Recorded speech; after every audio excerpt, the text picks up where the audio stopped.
And we are live. Good evening, everyone. Or should I say good morning, or good night, or good afternoon, wherever you're tuning in from. My name is NS Sports TV, and this is a preview for a London derby happening on Sunday, the 14th of August. And joining me today is Mrs. Hoiberg, also known as Kelly. How are you doing? That's right. I'm fine, thank you. I'm looking forward to your questions and looking forward to having a bit of banter, have a laugh on the way as well. Be great. Let's see how it goes. Of course. A lot of Chelsea fans call this the biggest London derby. I've never really had any sort of hatred towards Tottenham, personally. I know. My biggest beef is with the red scum down the road from you guys. Same here. The Woolwich, you mean? Yeah, the Woolwich filth. The Woolwich filth. And I have to pray that I put my neck on the line on one of my friends' stream, who unfortunately is a gooner. Someone has to support them. He said so confidently, shout out to King if you're listening. He said so confidently that Arsenal will finish above Chelsea. That's what he thinks. Sure about that. So I said, if Arsenal finish above Chelsea, I will go to that shithole and attend 3 or 4 games. Yeah. The higher they finish, the more games I attend. So if they finish third, I have to attend 4 games at that shithole stadium. I know. I couldn't have said it any better. Some of my pride with me. So, like if an opposition team score, I'll be sure to celebrate on Twitter, because if you celebrate, they'll kick me out. Right. So before we continue, let's get through a few of the comments. Try and get Toby from the Big Six. He is so. I did reach out to him, but he is so busy. But big ups to Toby. Go subscribe to his channel if you haven't already. Evening, James. Big up to you. Everton fan. You guys deserved a draw on. You guys deserved a draw on match day 1. I agree with that. All that good stuff.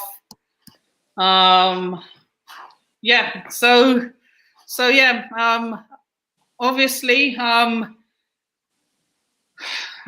for the first time in I don't know how long, Spurs have actually been hit as favourites for going into this game because of our form and the fact that I'm not going to call him a Judas, because I can't bring myself to call a manager who has won us a major trophy a Judas. Even if he goes to that filth down the road, he will still I would be like, don't get me wrong, I will be pissed off. I will be like, I hope you fail massively. I hope he fails if he ends up going to Arsenal. Yeah. But he will still be a legend in my eyes. Of course. Because he's a winner, isn't he, Nippon? He's a winner wherever he goes. And look, this might trigger a few Chelsea supporters, but he's not a Judas. I'm sorry. No. Well, the thing is, he had the break between coming to us and being with you, So basically what I would say is that he's a very strong character. He knows what he wants from his team and he gets results, and he's a proven winner. That's all you need at your club. Someone who can steer the club. With Chelsea, you won things before, right? Yeah, you had pedigree, you see, but he made you play more consistently, and he won you a trophy, and then the next season he won you another one. So you can hold your hands up and said he did a good job at Chelsea. Unfortunately, it came to an end, but fortunately for us, we got him after the Inter debacle, I call it. Of course. Yeah. And if there's any other look, I would have much rather he went to you guys than the scum down the road. I'm not. Look, I always refuse to say that name in the presence of a lily white. Yeah, I think Conte chose us because he saw it more of a challenge. Yeah. Right, because Arsenal were in a bit of a disarray, and he thought, right, who shall I pull out of the mire? Shall I pull out Arsenal or Spurs? You get more credibility getting Spurs to fourth than Arsenal fourth, because their pedigree over the last 20 years has been much better than ours. There's no doubt in that. So he probably saw us as a more of a challenge for his managerial skills. So, it's horses for courses, isn't it? So at the end of the day, I'm glad he chose us. And so am I, because the amount of, I tend to find Arsenal supporters more mouthy than Tottenham supporters, because I would not, look, I have so many friends who are gooners. Yeah. Can you imagine? We would never hear the end of it if they had got him. Yes. Big up yourself, Prime. How are you? He's eating his dinner still. Oops. Sorry. I'm fine, thank you. I'm fine. A man's got to eat, isn't it? A man's got to eat. Look, I'm very chill when it comes to streams. Eat all you want, Prime. That's right. He's not going to share it either.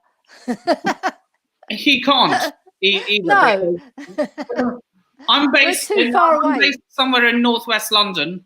Don't know where Prime's based. You said you're near the stadium. Yeah. I'm in North London, Enfield, but I'm originally from Tottenham, born and bred. Yeah. So, I always ask guests from other clubs whenever they're on my channel, what got you into supporting your team? Me, well, I was born and bred in Tottenham. My dad was a big Spurs fan, although when he came to England, all his relatives were Arsenal fans, because the Greek Cypriot community is quite towards Arsenal a little bit more than Spurs. But in those days, it was a lot more than Spurs, right? So he started going Arsenal, and then he switched. He saw Jimmy Greaves play. He saw us win the double, and he thought, right, I'm a Spurs fan now. It went into his heart. You know when you love a club, right? It goes into your heart, and you feel part of that family. You know how it's funny, I always like being different. Yeah. Hence why I support Chelsea. Because when I was growing up, people would tell me about Bergkamp. People would tell me about Van Nistelrooy and Torres, who we eventually got. And look, when I was in school, everyone was either a Gooner, a Man United fan, or a Liverpool fan. Yeah, the glory hunters. And basically, I'll admit, when I used to be more player, when I was young, because, when you're young, you don't actually think. Yeah. And when I was young, I always used to follow Gianfranco Zola. I loved him. And I was like, when he leaves, I'll follow him, which club he goes to. Yeah. But then Frank Lampard came. I was like, oh my God, he's such a good player. I'll just follow him until he ended up staying for so long. And then the likes of Terry, Carvalho, they all came along the way. I'm like, you know what? It's sticking with me. So it got you there, didn't it, Nico? Yeah, it got you the there. club got me there. And a lot of people forget. People say, oh, it's mainly Arsenal fans and Man United fans. They say, oh, you were only made relevant in 2003. We had a history of winning. Yeah. We were a decent cup team before that. Yeah, of course you did. And you had great players as well. Yeah, put it this way. We had, in the season we won the FA Cup, we had Marcel Desailly. I think he was even captain. Yeah. What a great player he was as well. I always He was envied basically. Chelsea, the players you signed. I really envied you because I thought we did get some good players. I must admit. Yeah, we you did got get Jurgen. I mean, you guys had We got Jurgen Jurgen Klinsmann. Klinsmann. We had Van der Vaart. We had Modric. We had Bale. We had good players to win things, but we only won the League Cup, which was it's a tragedy. It's a tragedy that we only won one League Cup. You know, in 22 years, one League Cup. It's atrocious. It's beautiful. When you think how many good players. Don't fear. Who do you dislike more, Tottenham or Arsenal? I don't dislike either of them. Me growing up, Spurs was not a thing. I grew up in Ireland, and I didn't know any Spurs fans. You guys weren't on my We weren't on the radar. I follow two Irish Tottenham supporters. I would treat Spurs the same way I treat, like, say, an Aston Villa or West Ham on FIFA. Like, I would use them to play sometimes. You can't put us with West Ham. Look, yes, West Ham haven't won a trophy in my life. West Ham have won nothing. West Ham are a bigger club. The last time they won a trophy was 42 years ago. It's beautiful. West Ham are still a bigger club. Also, Arsenal, I don't view as controversial. Hold on. West Ham. Oh my God, they've won nothing. West Ham haven't won fuck all. I think they've won nothing. They've won three FA Cups, I think they've won in their whole, and one UEFA Cup in their whole history. Well, Spurs were the niche team in the 60s. We were a very good team in the 70s, very good team in the 80s, not so good in the 90s onwards. And you're not so good now. You're not so good now. No, we are coming back onwards. Prime, she says onwards. Remember, 3 seasons ago, we were in the Champions League final with a pretty average team, apart from 3 or 4 star players. The way that's an achievement. No, it's not, because you didn't win it. No, we didn't win it, but it's an achievement to get there. How many teams can you name have got to the Champions League final? Not many. And how many teams can you name me that have won the Champions League final? I'm not going to praise a team for getting there. No, but it's a difficult thing to get to the final. So you have to. No, but like I'm not saying it's. Do you view? Well, hold on. Do you view West Ham as, or not West Ham? Do you view Spurs as a big club? Yes, of course I do. If you're a big club, we've got a fantastic history as well. If you're a big club, I'm not praising you just for getting to a Champions League final, because that would mean I understand Liverpool. that. Like last season, for example, last season's Champions League final. I'm not praising Liverpool for getting there because they lost. Like I pray if West Ham lost 2 out of 3. For example, West Ham got to the Europa League semi-final or Conference League semi-final? Europa League. I praise them for doing that because that's not something. Barring me, I thought they'd go far, but no one predicted they'd get as far as they got. They got to the semi-final.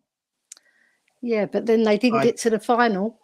Yeah, but again, they fell short, club, right? But they're not a big club, right? So that factor counts. I can say to them, "Oh, they got to the semi-final. That's a massive achievement for West Ham. They're not a big club." For Spurs, you're saying they're a big club. You saying we got to the Champions League final doesn't mean but you said West Ham are a big club.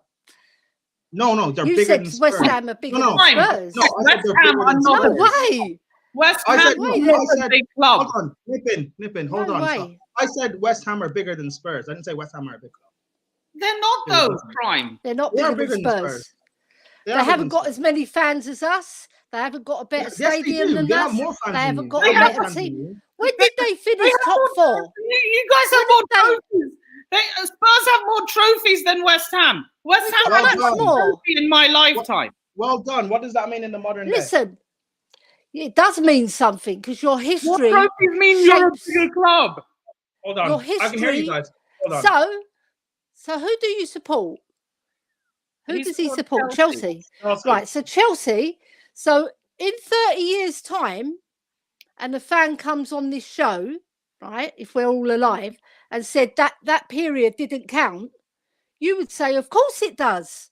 I was alive during that time when we were winning trophies after trophy after trophy, like Chelsea are doing now. So it does count because it's your history. Your history shapes your future. And the future for Spurs, now we've got Conte in place, we can go places because we've got someone who's going to organise our club to the point that we can challenge. We have been challenging as well. We finished second, third, fourth. You know, we're there or thereabouts, but we haven't gone that extra mile. So we need that extra push to get us there. And we've got to the Champions. That is an achievement. I don't care what anybody says. It's an achievement to get to the Champions League final with all the top clubs in Europe wanting to get there. Do you know what that sounds like to me? That sounds like Arsenal. And I don't treat Arsenal as a big club either. They're a massive club, Arsenal. And look, and that's coming from someone who absolutely despises them, Prime. I don't despise them, but they're a big club. I don't hate Arsenal. They don't rival me. I have no reason to hate them. They don't rival you at the moment, but they were way ahead of Chelsea 20 years ago. They were. Yeah. The thing is, football goes in swings and roundabouts. I was telling somebody on my stream the other day, I went back to the 1960s, right? Spurs done the double in 1961. They won the FA Cup and the League Championship. In 1962, Ipswich were first and Burnley was second and Spurs were third. See, so things can turn around. Doesn't mean because Chelsea and Liverpool, Man United are there that they won't. Man United have already dropped. We all agree on that. They've already dropped. And that's absolutely glorious. It is, because they were winning everything. Not really. When the Premiership came in, when the Premiership started, they were winning absolutely everything. I do. They did the treble, for God's sake. They were the first team to do it in England. Yeah. Here we go. You think West Ham are a bigger club than Spurs? Okay, I'm not going to count that. Yeah, again, you guys, five, hold on. 6, 7. Can I speak? You guys are acting as if I'm saying it's a major distance. It might just be marginally, but marginally, I think they're bigger than you. I don't like other people's opinion. What's that? Oh my opinion. God! No, they're not. If you said that at White Hart Lane, you'd be lynched. Yeah, well, you guys Spurs don't win anything anyway, so you'd be laughed at. Anyway, if you said that at Stamford Bridge, you'd be lynched. Hold on. Never mind. West Ham. Chelsea fans are weird anyway, so it doesn't matter. To me, they're just a little club. What I've seen in my lifetime, I've never treated Spurs as a big club, and until they do something of significance, I won't. Arsenal, I still don't treat as a big club. Even Liverpool, I'm a bit shaky about treating them as a big club, and they have a bigger right to. Prime, you've lost the plot, mate. I know. Liverpool have won everything you can think of. About me anyway, so who cares? Like, I don't see it as a big deal. Spurs fans can disagree with me all they want. I'm not disagreeing with a lot of things at the moment, but West Ham. You have someone in your own fan base who disagrees with you, Prime. Yeah, but Nippin, like you didn't think England would get to the quarterfinal of the World Cup of the Euro, so like your opinion, is that valid to me? No. And the fact that you still troll me about it. Actually, no, it doesn't. No, it doesn't. Because this happened. It doesn't score me to this day because unless you just let it ride. Yeah. Oh, Nippin, I'm talking about the men's team, right? So I know the women's team won the Euro, which is amazing, phenomenal. I know. I'm talking about the men's team. I'm talking about Italy last year, Nippin. Italy. Saka when he got pulled back. I don't care. I'm claiming it. We won. Well, I played for Spurs Ladies. I was a professional footballer when I was younger, right? And I enjoyed every single minute, apart from some of the fans. They were very, very rude and very derogatory. And it's still happening today. That's why I'm an advocate for her game too, which is my good friend Kirst. She's our club ambassador at Spurs. So we want to stamp out all the negative issues over women. And wasn't it enjoyable, lads? That was a fantastic tournament. It was, and the quality of the football was excellent. I mean, the goal that Ella Toon scored. I mean, I wanted England to lose just to annoy Nippon, but like England were phenomenal, to be fair. England were amazing. Yeah. They deserved it. Yeah, they did. They really did deserve to win the tournament. Yeah, every time Prime, now every time you show me this, I will just come back at you with this. I know. Nippon, Nigeria have more. Nigeria have more international trophies than England. It doesn't bother me. Would you swap 4 AFCONs for a World Cup? Would you swap 4 AFCONs for a World Cup? No. Nigeria don't have 4 more AFCONs. Prestigious. The World we Cup. Don't have 4 AFCONs. I swear you have the most AFCON. No, Egypt have the most AFCONs. We only have 3. Okay, would you swap 3 AFCONs for a World Cup? No. It depends what's in your heart as well, because you're Nigerian, right? Yeah. So the tournament that your country plays in is much more value to you as a Nigerian man than the World Cup, right? And you see it as more prestigious. So there's nothing wrong with that. Unless you're telling me, does that mean Nigeria is the first team to win the World Cup? The first African team? Wait, how can you win the World Cup when you guys aren't even in it? Okay, Saka, Euros. That's not my problem. Saka, I mean, Salah's not even in it, is he? They didn't even qualify. You mentioned Saka and that shirt tug. I know. Maybe if Saka didn't get a shirt tugged, he would have been twirling his shirt like that as well when he scored. But who knows? It is what it is, man. You're being a bit of a sexist, aren't you, Prime, saying it doesn't count? I didn't say it doesn't count. Did you listen to what I said? You said, I said if Saka had scored, he would also have been twirling his shirt around. Of course he would. So England would have two Euro trophies in the space of a year. But Saka and Rashford and Sancho, Kane, you guys Kane scored his penalty, by the way. Kane scored his penalty. The women's had to show the men what winning the Euro is really about. That's right. I know. And Nippon, you cried about it for a year. It's fine. I understand. It is what it is. Yeah. I'm pretty sure you were crying too when Ghana ultimately stopped you from going to the World Cup. No, I wasn't. I didn't want us to go to the World Cup to get embarrassed. Nigeria is not good enough right now to get to the World Cup. Prime, you're rattled. I'm not rattled. Nippon, this is stuff I've said before. You said you're not. Whenever a person says they're not rattled. But you just said I'm rattled. How else should I respond? Okay. You're defending yourself like a good man should. I don't want like if okay. Are you going to tell me? Hold on. I'm going to go a bit scout here. If England had the quality of say Burnley going into the Qatar World Cup, would you guys still want to go? Would you still want England to go over there and be embarrassed? No, of course not. Of course not. Part of me says yes. Part of me says yes. Part of me says no. Because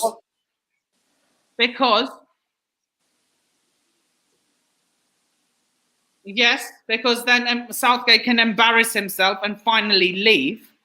Yeah. No, because I don't want to see the embarrassment in the first place. Yeah. The thing is, England have got enough quality players to do well.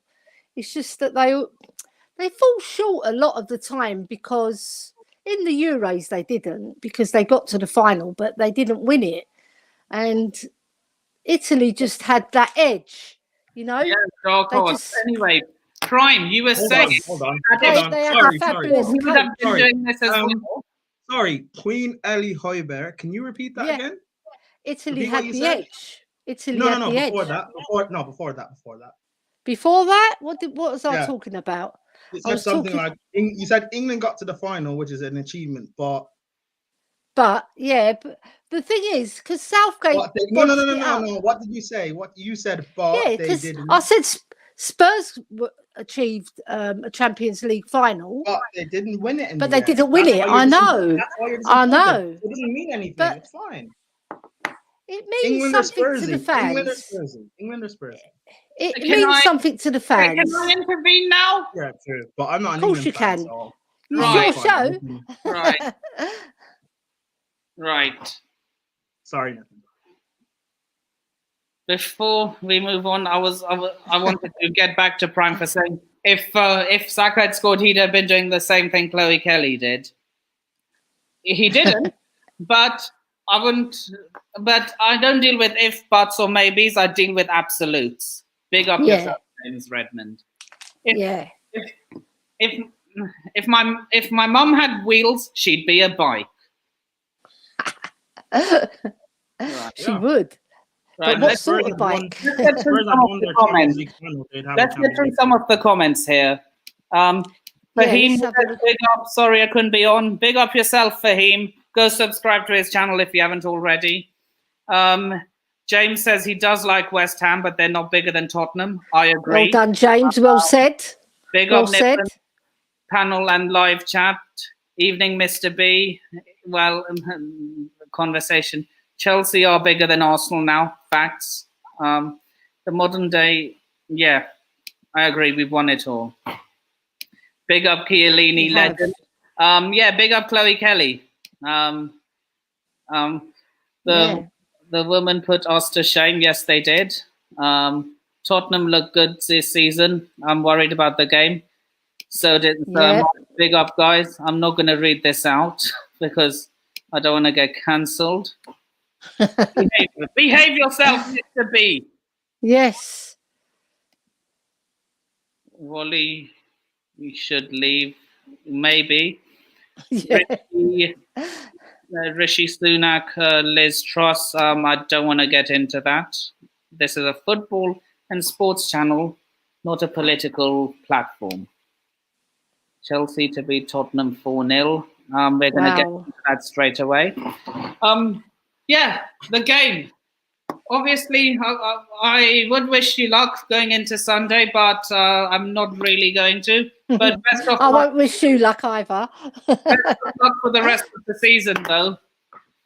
Yeah. The thing is, traditionally, you beat us. We've only won 2 out of 2 games in 30 years, I think. And one of them was actually on a penalty shootout. I remember that. I was I mean, at your stadium, I mean. At our stadium, we've beaten you. 1 game in 30 years. And do you want to know a fun fact? Was that in White Hart Lane or Wembley? No, 2 games we've won. Was we that beat you at Wembley Stadium? No, I mean like in the league. Yeah, but when it really counted, we beat you. We beat you in the League Cup and we beat you in the FA Cup in 1967. Was it in the final? Yes. I was 5. I was 5 years old then, and I remember my dad put me on his shoulders.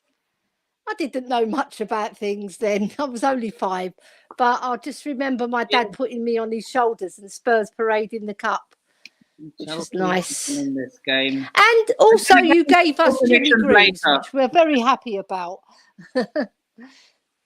Right. Yeah, and you're going to give us Kane.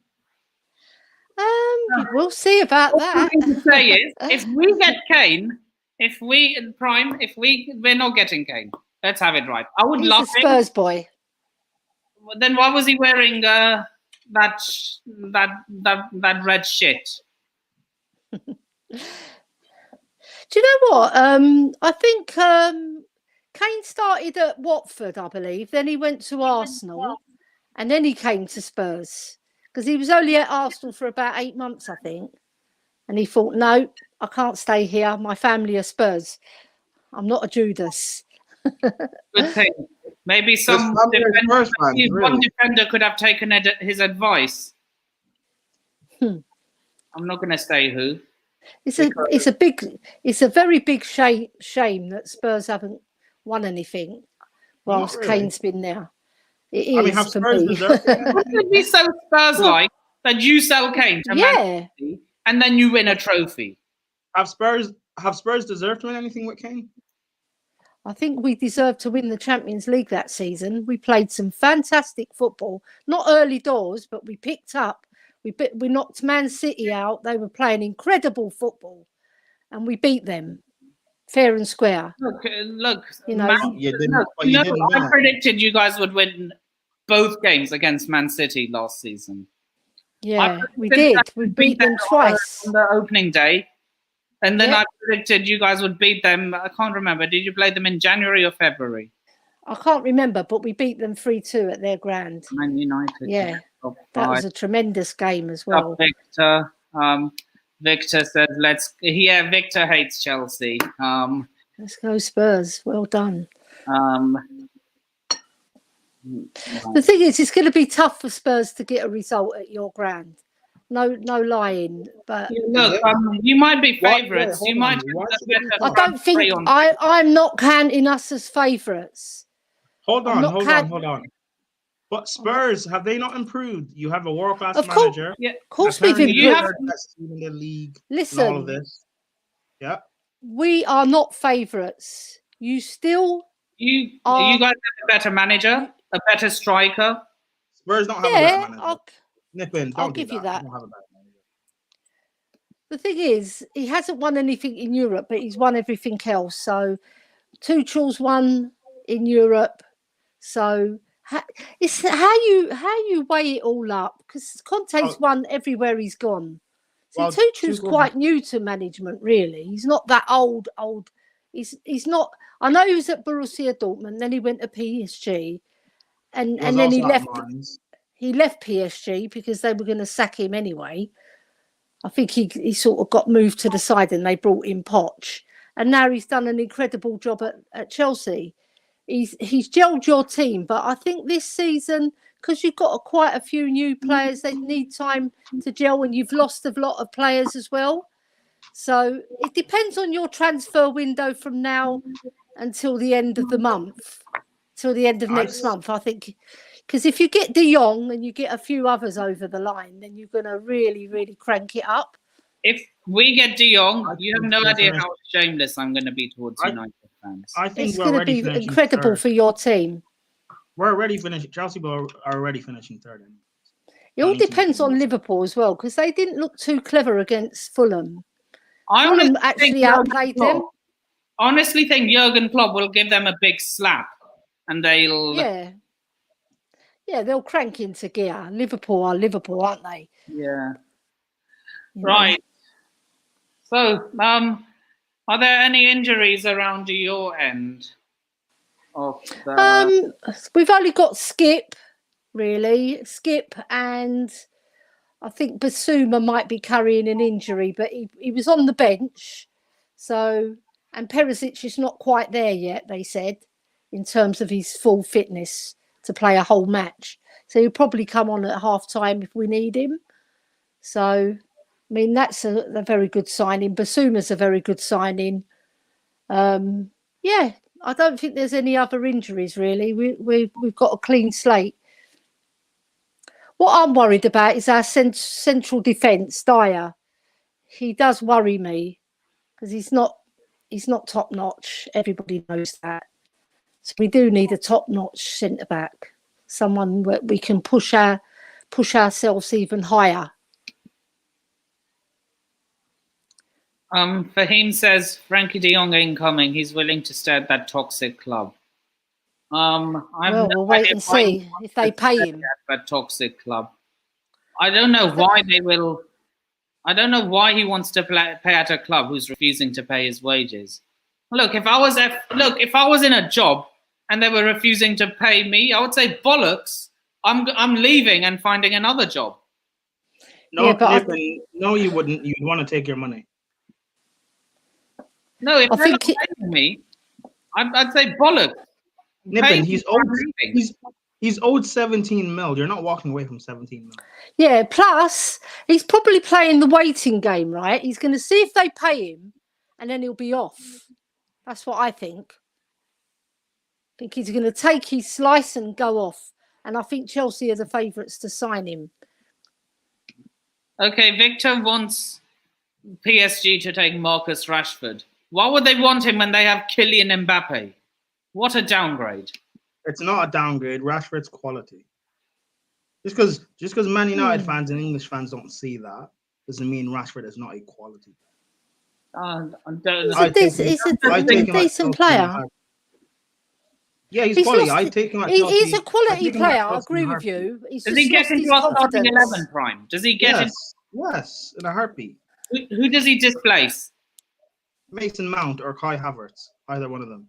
He's not better than Kai Havertz. I'm sorry, you've had a howler there. He's better than Kai Havertz. Does nothing. He's better than Kai Havertz, and he's. What does Rashford do? What does Rashford do? Rashford scores goals consistently. Rashford's had one bad season. You know that, right? Only one bad season. How many goals did he score last season? Yes, his one bad season. He was outscored by Ivan Toney. How many goals did Kai Havertz score? It's not. You have to get it up. It's when you score them. Do you know what? Rashford is a really good player. Hey, hold on. What do you mean it's not about how you score? It's about when you score them. Nip it. So you'd rather Havertz not score any goals and end the season on 5, but the 5 goals come against Spurs, Man United, and Arsenal. Is that what you're okay with? Okay. Yeah.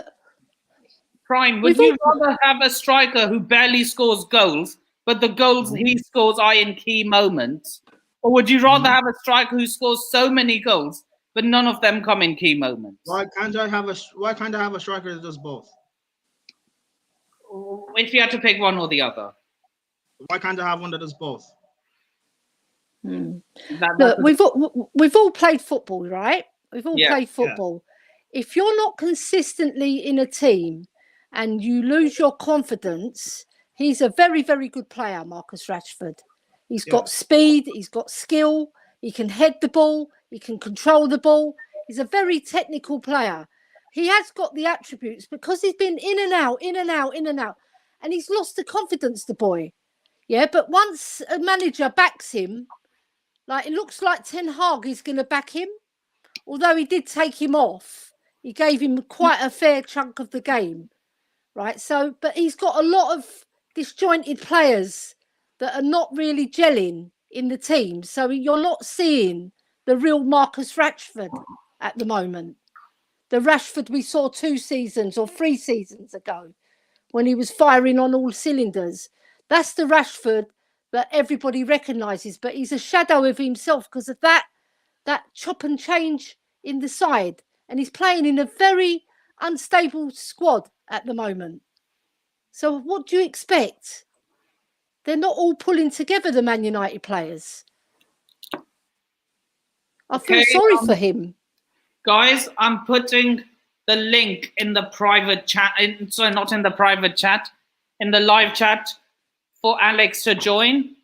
I'm only going to let him in. So once he joins, I'm going to immediately remove it because I don't want anything funny going on. Here you go. Yeah, you don't want any vagabonds joining us. Yeah. Nippin, the fact that, like, whatever, regardless of your opinion on Rashford, he is a quality player, and like their top managers rate him for a reason. Like the fact of under Ole Gunnar Solskjaer, a manager that no one rates, that people say he's a championship manager, and he has a system that is basically based on vibes, which is what everyone says. That's the communist consensus. The fact that he's still banging goals in that team must say something about his just natural ability in general.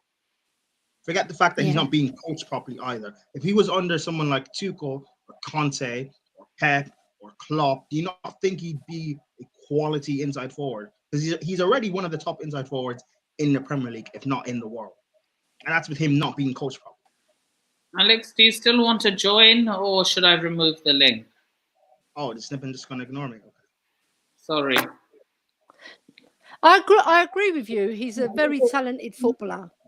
He's just he needs another club really, because Man United, the only way he's gonna get a chance to prove himself, there's too many big heads in Man United. There's too many egos. So he needs a fresh start, I think, a move away from the club, for a really top club as well. He's not going to go to any Leeds United or West Ham, or he's not going to go to those clubs. He needs a big club like Liverpool, someone to coach him, like you said, Klopp or Pep Guardiola, and then you're going to see the real Marcus Rashford come out. Because I saw him score a goal against us at Wembley, and he was superb. The way he saw the run. He's a very clever player. Very clever player. I like him a lot. Right, we have an even panel now. How are you doing, Alex? Steak. I'm good at the moment. But the thing with Rashford is that I think it's going to be the next Dele Alli that he declines if he doesn't fix up his game or leaves the club. Yeah, because that's how Man United are going at the moment. Yeah, they're a team of individuals, and I feel sorry for Ten Hag really, because he will get it right, but it will take him a couple of seasons. He'll ship out a lot of players at the end of this season, or maybe even in January, because he'll see the chaff, and he'll weed them out. Right. So, as far as all injuries are concerned, I don't. I'm just glad you haven't got Alonso anymore. You know what? So am I. He is such. Alonso's still here. I thought you got rid of him. Nah, he's still here technically, so you never know. Alonso, winner. I don't like that player. He's got a sweet left foot. Look, I dislike him as well, but for other things. He's a brilliant player. He just gets a lot of stick from the Spurs fans and other fans, but he's a very technical, brilliant footballer. Yeah. So, Spanish boys, they are good.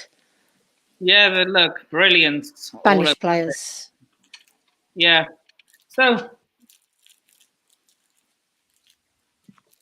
Mark, oh God, had a bit of. You got a question for us? So yeah, if Hashim says if we keep out Son, Kane and Kulu, we will look. It's a London derby. Form goes out the window.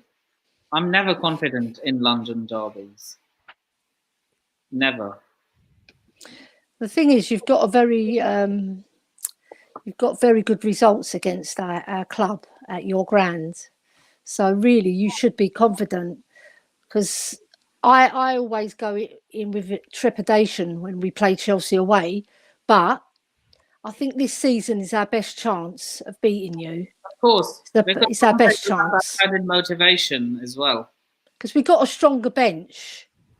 You see, before we had 4 or 5 youngsters on the bench and Skip, and that was it. So we couldn't rely on them. And also Moura and Bergwijn, and that was it.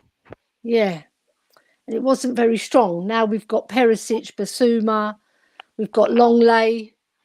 We've got lots of players who can play football. They're all footballers. No doubting that Basuma's going to add something to our squad this season. He might even break and get into the first 11 eventually.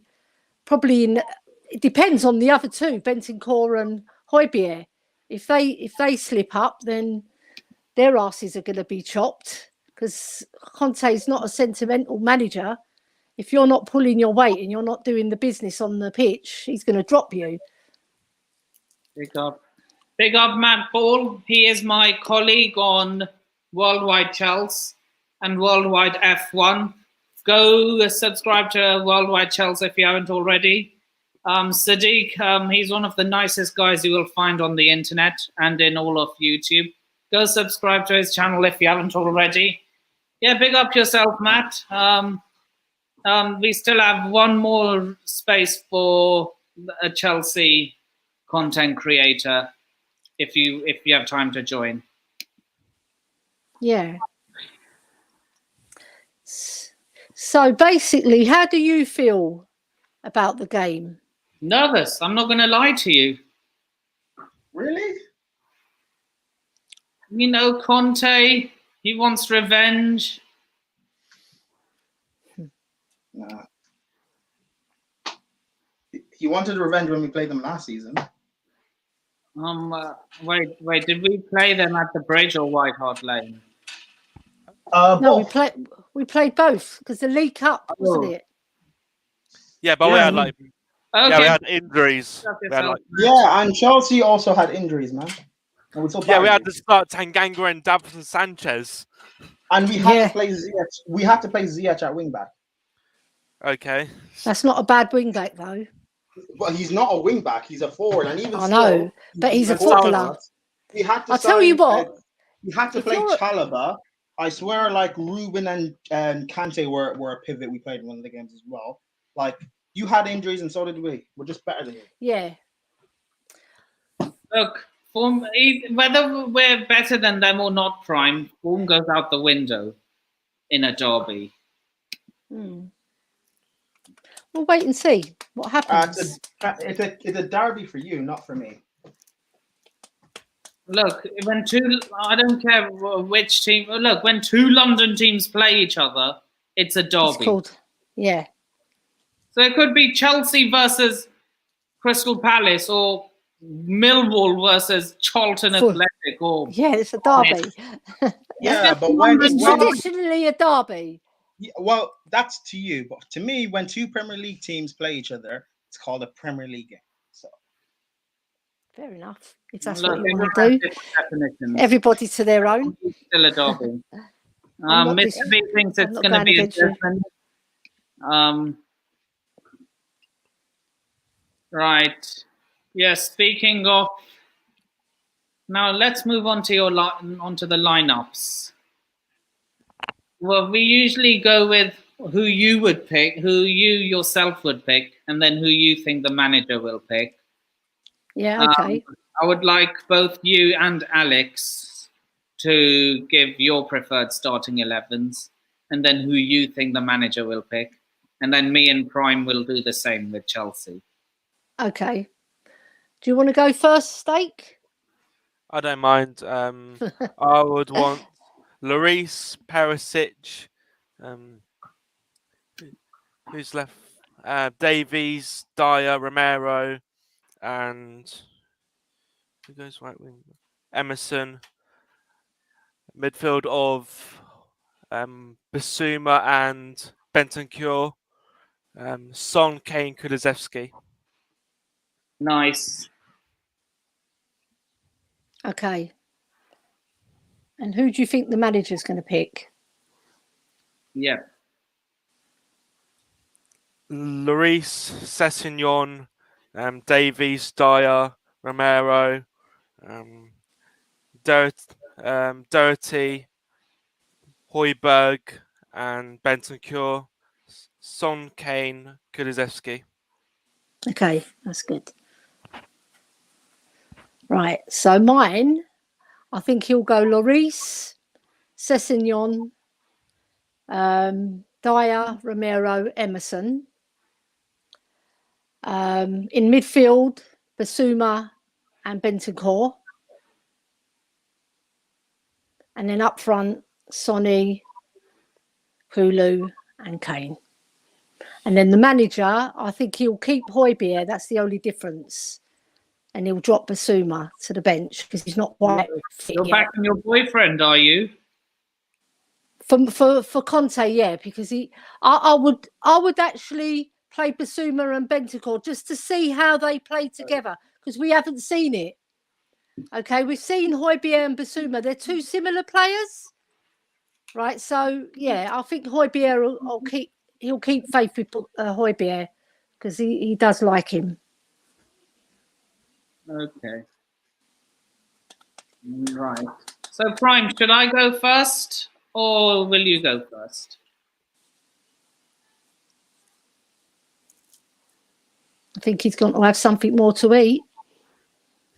Right. He's hungry again. Oh, you go. Steak. You go. Aha. So having your pudding. No worries, Prime. Eat away. He's having his pudding.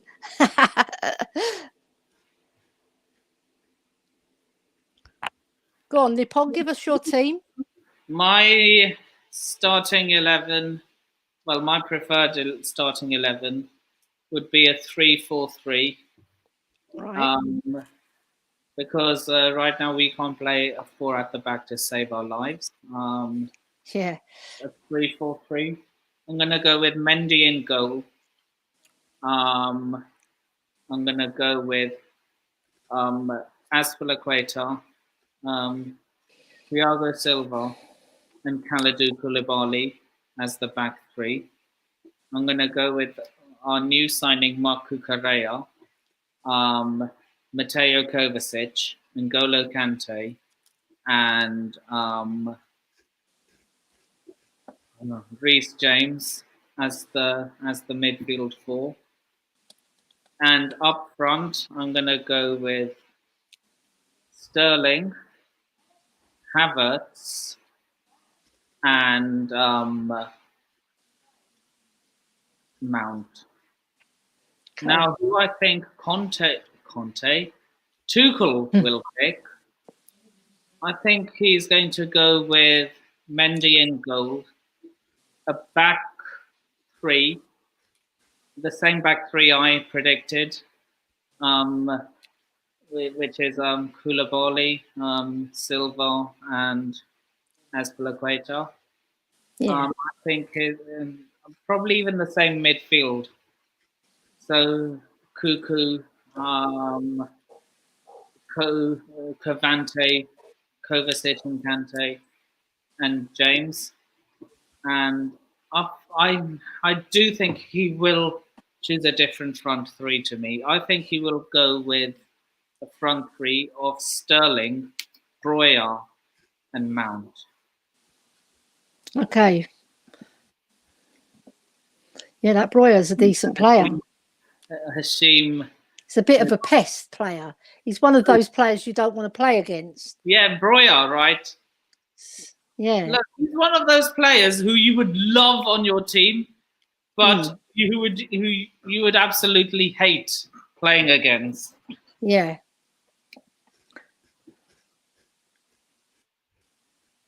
He's very strong on the ball. He holds the ball up very well.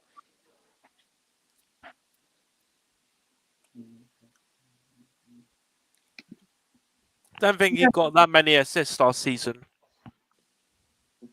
Look, the team he was in as well. Can I quickly give mine because I need to head?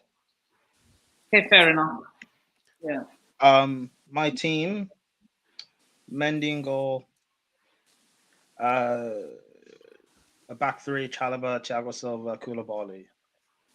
Reece James right wing back, Cucurella left wing back. Jorginho, Kovacic in midfield, and I think Tuchel will end up playing Havertz, Mount, and Sterling as the front three. I'd probably play Chalobah right centre back just to deal with pace, but Aspie would probably end up playing, which again is not even like that much of a big deal. Aspie will still be able to stop Son anyways.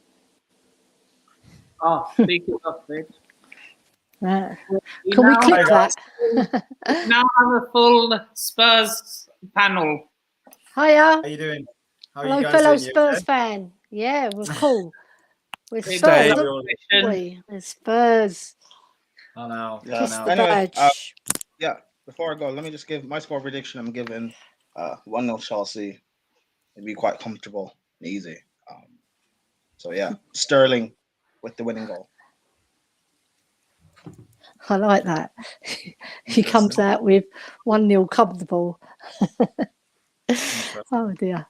Wait, what? We're not playing Man City or Liverpool. We're fine. Well, I beat Man City anyway, so. And we drew with Liverpool twice. But you lost to Arsenal 4-2. And we battered you. And we battered you. I think there's a few points to add to that. First and foremost, last season was last season. This season, there's they mentioned last season. Everyone else mentioned last season. What I'm saying is this season there's a new dynamic, and the new dynamic is the fact that firstly, your whole squad is going through a shake-up, a change. You're in a situation where yes, you're trying to sign the likes of Frankie De Jong, Fofana, Aubameyang, but you still take that away. Regardless of if you sign these players or not, they need time to adapt. They need time to settle within the setup of how Tuchel plays. One of the advantages of what Tottenham have done this pre-season is the fact that they made all their signings weeks ago. These are the players that have been within the setup, within the pre-season friendly, within the shake-up that Conte's had, because that's what Conte requested at the end of last season. But no, you signed 7 players. Like, no, we signed 5 do you players. not think we signed 5 players? You signed 7, or you signed 6? No, we signed 5 players. We've signed 7, but we put one back on loan. We signed 7. We signed Fraser Forster. We signed Fraser Forster, Bissouma. We signed Perisic. We signed Longley, and we signed Richarlison. They're the 5 key players. They're the 5 players that we signed. Pape Sarr was from last season.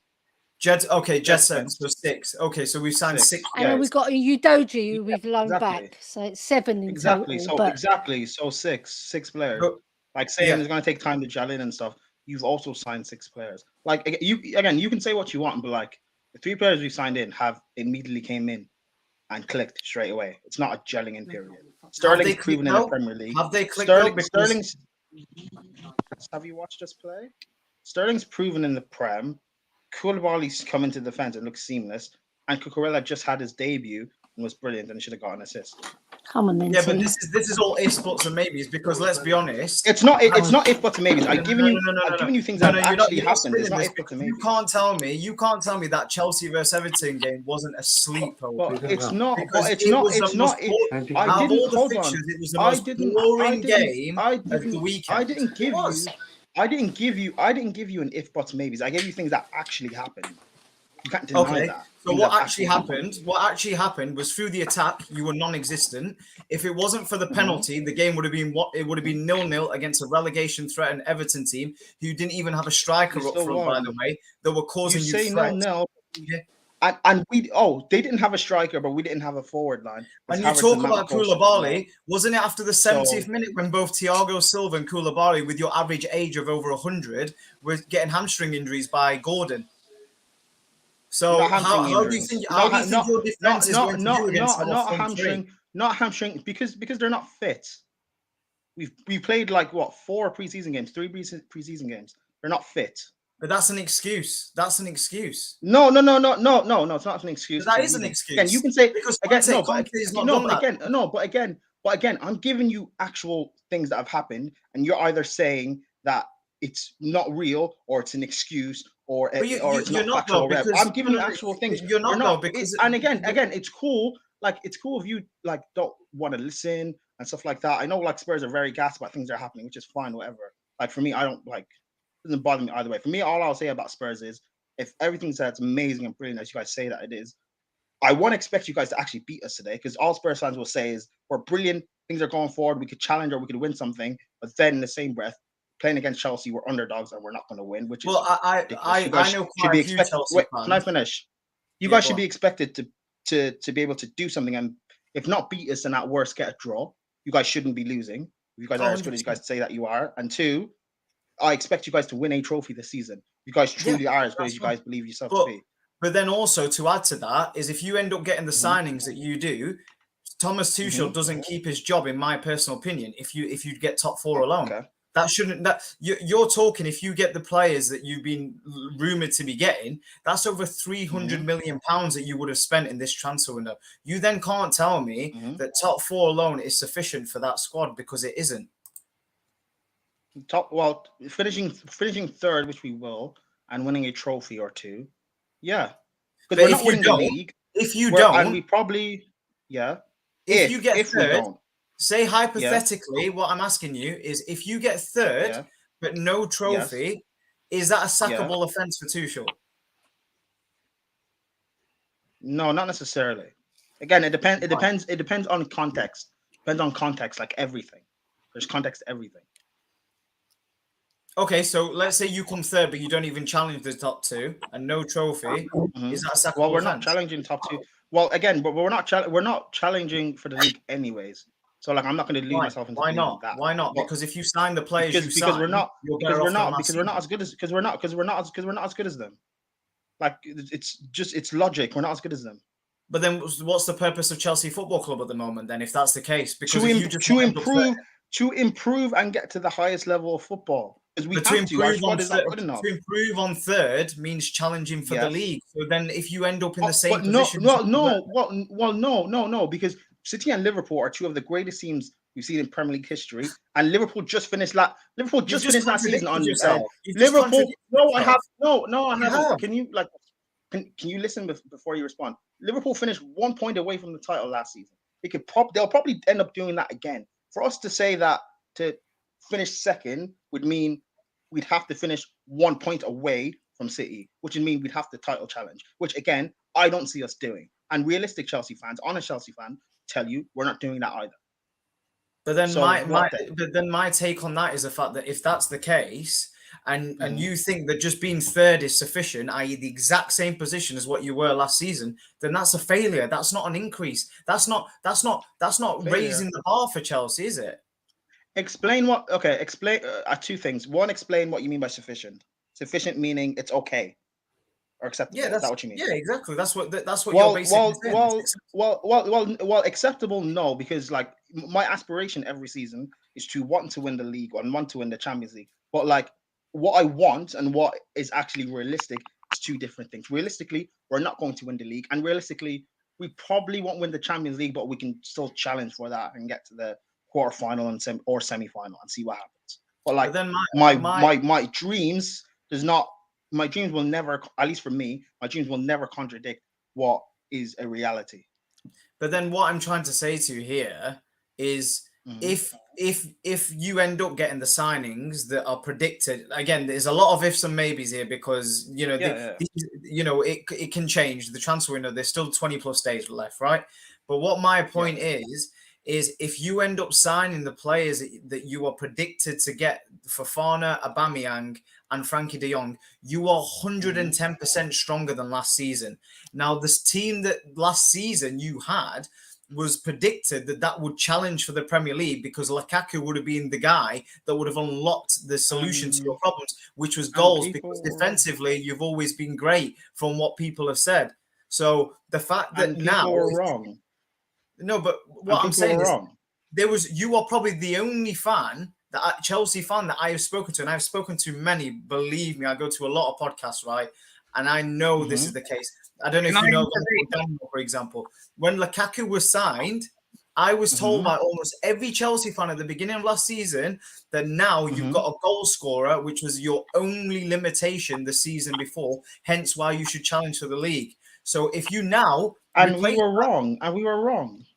But that's what I'm saying, though. So if at the time the fans were saying that, and now you end up with at the time they were wrong. Like, just because like fans can say what they want, but like what fans want to happen is not a reality. Like Lukaku, as great of a goal scorer that he is, it was just something that didn't suit us. He didn't suit our system. But did you think you challenged when you signed Lukaku? When you initially signed Lukaku, the Lukaku from... Did I think so? Yeah. Did you initially think... Did I think so? Did I think so? My honest assessment last season was we got a world-class manager, a world-class defense, and a top-class, world-class midfield. And what will let us down for us challenging for the league will be our forward line not scoring enough goals. I said that that will be the our downfall. So when you and I was proven right, scoring enough goals and creating. So when you bought an informed Lukaku, who at the time was supposed to be one of the top 5 best centre forwards in world football at that point in time, did you think that would then give you the opportunity to challenge for the league? No, because what I said that after we signed Lukaku. No. I'm saying before you ended up getting Lukaku, and when you obtained him, you got this goal scorer. I said that after we signed Lukaku, like before the season had started. I said that after we had signed Lukaku. Or no, actually, we signed Lukaku after the season started. But you know what I mean? I said that after you signed him. Did you think you were challenged? Yeah. That's what I'm asking. No, like I just said, what will stop us from challenging? Like our forward line will let us down. I said why would that be the case if you've got a because we still have to create chances for him. It didn't suit the way we played, and we still had to create chances for this guy. Like I know, I've watched Lukaku in Serie A. I know how he plays. And the way he plays didn't suit us, and we did not adapt to him. I wanted us to adapt to him, but we didn't. And we don't create enough chances anyway. Like again, what you're saying is not. hold on. All what you're saying is nice and dandy, but like again, Chelsea fans were wrong last season. Pundits were wrong last season. Rivals who predicted us to challenge, they were wrong last season. You know why? We need the depth. Because once we get an injury to like last season to Reece James, to Chilwell, to Kante and Kovacic, our squad depth looks bare, and you see how bad as a squad we actually are. Liverpool and City have the squad depth and the quality. We don't. We need to. At least last season, it would have had to rely on everyone staying fit for us to even maintain a title challenge, and that's assuming our forward line would have clicked enough for us to score enough goals to do it. I'm just being honest and realistic. I get what you're trying to. I get what you're saying. I get what you're trying to say, but like I'm not making excuses. I'm just being honest. I'm just being honest. It just seems to me that a team that came third last season with the drop off, because the likes of Chilwell and James got injured, in particular Chilwell. You've now got a replacement in that fullback position where you've got cover in Cucurella. You've now potentially got a strike in Aubameyang where, yes, he's not a long-term fix, but short-term, every single club he's been to, he's proved that initially he has a spurt of goals. He does this at every club, at Dortmund, at Barcelona, at Arsenal. He did it. He won the Golden Boot, I think, 2 years running at Arsenal. So initially, he will have that kind of burst of goals. And then with Raheem Sterling, like you've already said, Prem proven, shows that he gets goals. So again, that's another goal getter that you've got, that you've mentioned that you've not had previously, right?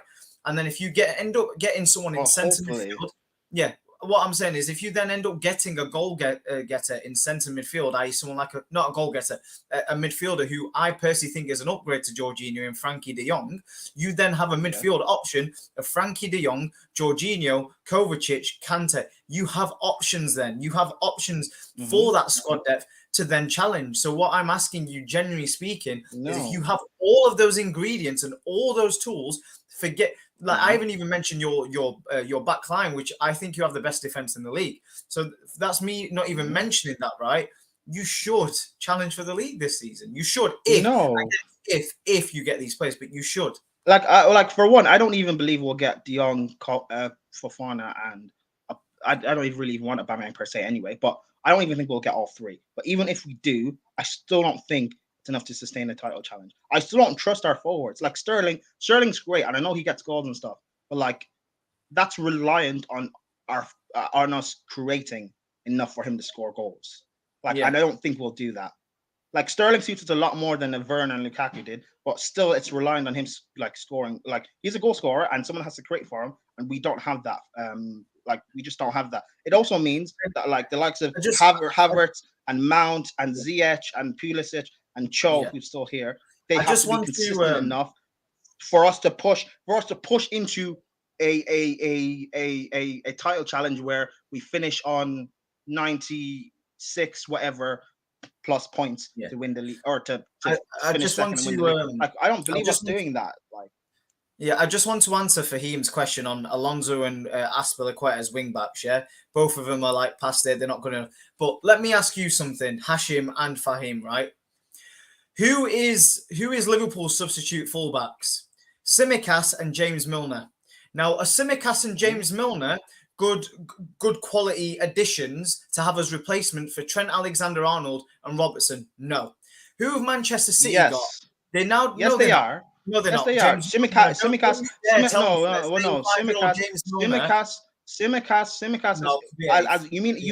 You mean as backups? Tsimikas' quality and James Milner can do a job. So yes. So you're telling me that someone like an Alonso and Azpilicueta can't do a job?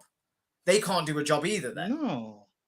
Aspie for one isn't. Aspie for one isn't a wing back. And Alonso's past his best for like 2-3 seasons. I'm sorry. I'm not saying you. There's no person on this earth that can tell me that, regardless of how bad Alonso is, that you prefer having a 35-year-old James Milner, who, let's be honest, is James Milner doesn't play on the same side as Alonso. We're talking about I'm talking Tsimikas. About. I would take Tsimikas over Alonso. Yes. But what I'm saying is, you've completely gone past my point. My point was the fact that you can't have two top class players for every position because I didn't say have. No, hold on. I didn't say have two top class players in their position. No, but I'm relating to Hashim and Fahim's queries that having them that they can't challenge because you need a quality addition to say James, because you now have a quality addition to Cucurella and Chilwell, so you now have 2 quality there. But not every team has quality additions as replacements. You've just got to understand that. What Fahim just said, we're not saying top class though. We're saying having players that can do a job that fits the system. No, but I'm not saying that. I'm responding to Fahim's query. The fact that the reason why they can't challenge, the reason why you can't challenge is because players like those, i.e. because like you haven't got a sufficient replacement for James if James gets injured. That's one of the reasons why you wouldn't challenge. But that is a load of BS. Like every top manager. No, we saw that last season. We saw that last season. But this is this season now. It's different. You've now got Cucurella, who's an addition there. No. But it's not. No, it's not. Cucurella will be our starting left wing back. On the right, it's still the same thing we have. It's still the same thing we had last season, which is. But what I'm saying is all the top teams have deficiencies. Hold on, or Ruben. What, the 2 best teams in the league? Yeah, but Man City played the entire season without a striker. You don't hear them complaining. Man City have been playing without a striker since Pep. City wins stuff. Hold on, nipping. Stop! Don't get involved in this, please. Man City have been playing without a striker since Pep's been there. That's their MO. This whole thing, they don't need a striker. No, but what my point that I'm trying to say to you is teams can play. Top managers are managers that even through injuries and through a lack of additions can still manage to obtain it. For example, with Manchester City, Rodri was their main centre midfielder last season. Their replacement for Rodri was Fernandinho.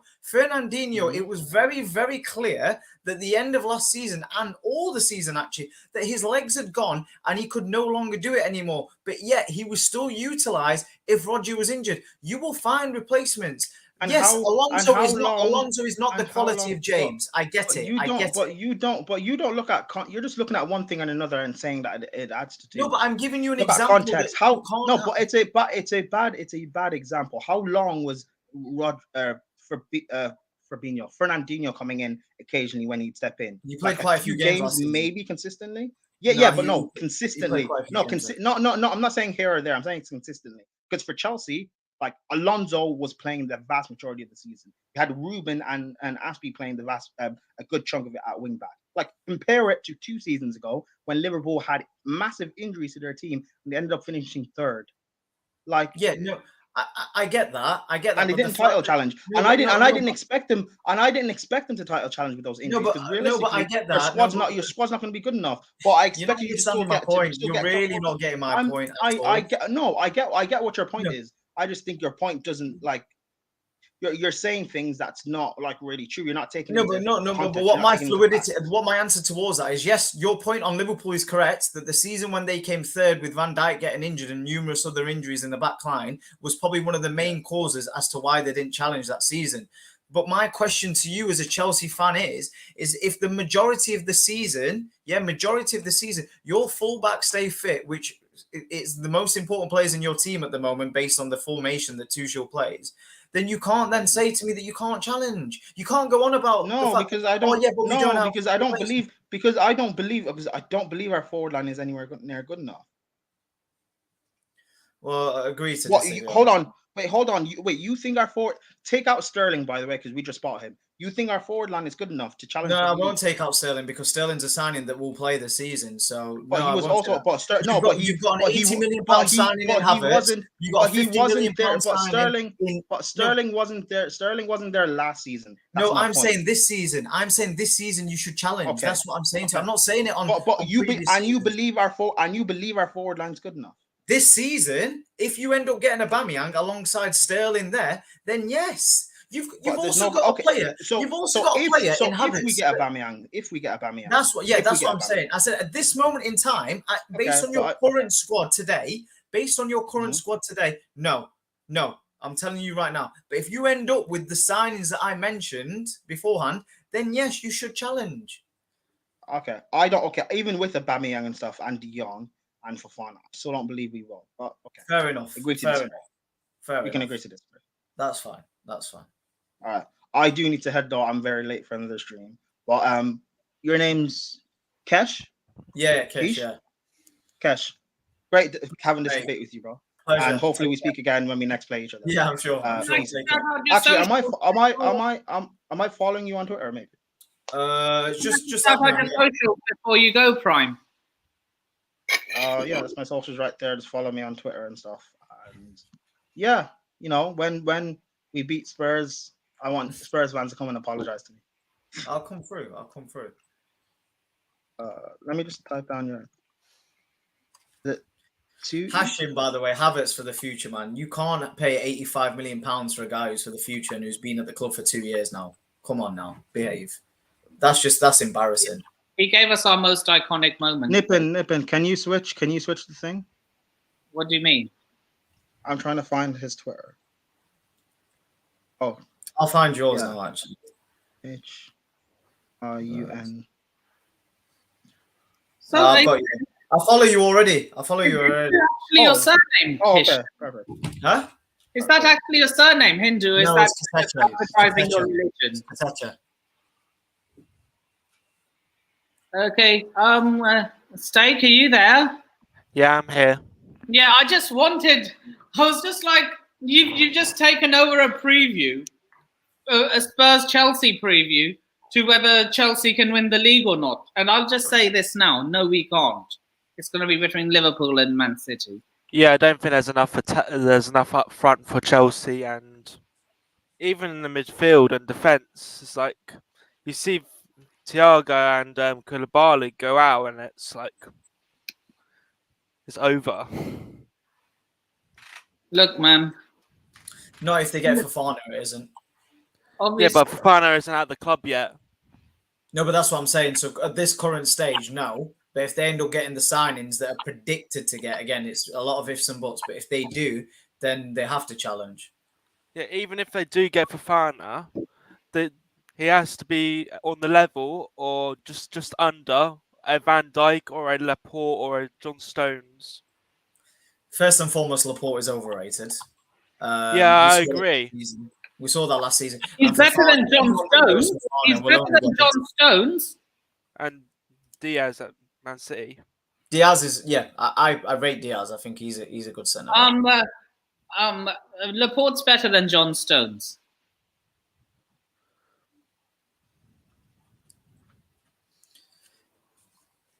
Oh. Nippum, can I ask you? I'll ask you the same question I asked our colleague that was on earlier. Prime. Last season, when you ended up signing Lukaku and informed Lukaku, did you feel that you would at least challenge for the league? I did. Okay.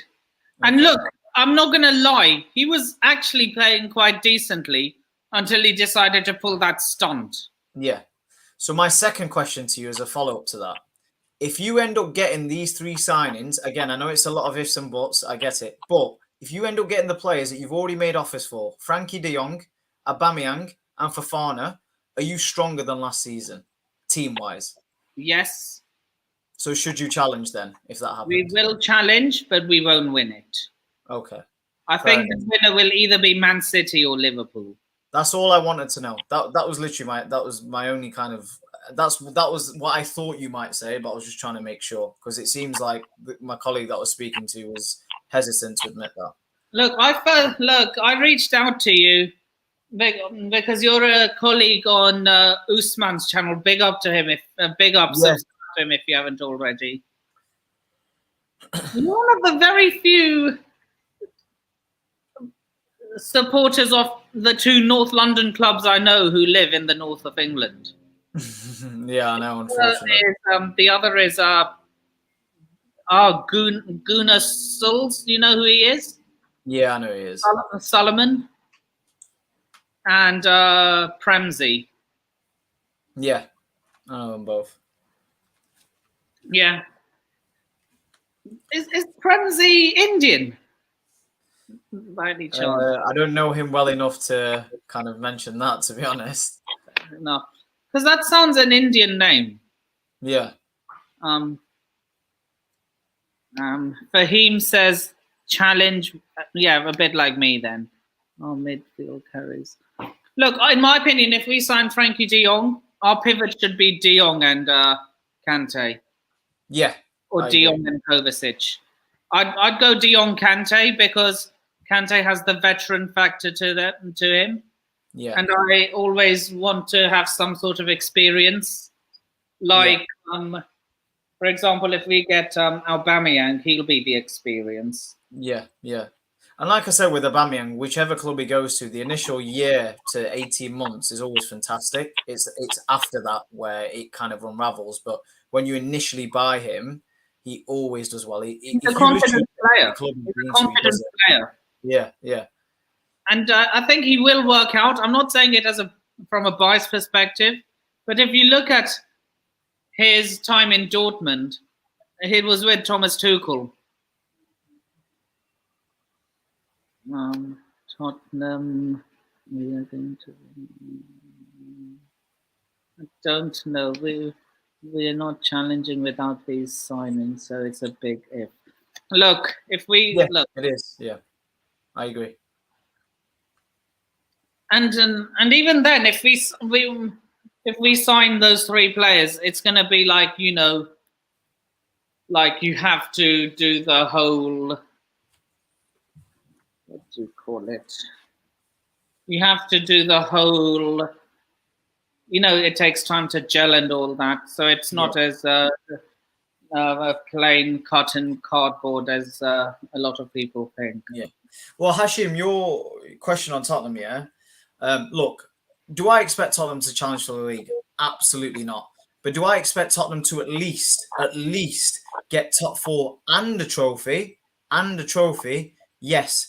If they don't achieve those both things minimum this season, do I think that's a failure? Yes. And I'll tell you why. Did we end up top 4 last season with a far weaker squad? Yes, we did, from Conte. So what's the next step up? A trophy for us, any sort of trophy, and top 4. If they do not happen, especially with the signings and more importantly, the backing that Conte had received, then it's a failure for me. I'm sorry. A manager of his quality, top 4 alone, with the squad that we now have, it's just not good enough if we don't win a trophy and get top 4 alongside it. Right. Look, speaking of smashing Chelsea or smashing Tottenham, what are your score predictions? Because it's at Stamford Bridge, and we have a terrible record against Chelsea as it is anyways, I see it being a 1-1 result. Steak? 3-0 Tottenham. Oof, that's confidence. I'm putting like the Everton game. Like the Everton game just like makes me feel like Chelsea are not like ready at this moment of time to play us. Chat, get involved. Put your score predictions down. Okay. I'm putting all the panelists. Okay, so Fahim's going for a 2-0 Chelsea win. Hashim's going for 1-0 Chelsea. It's fine, Hashim. Don't worry about it.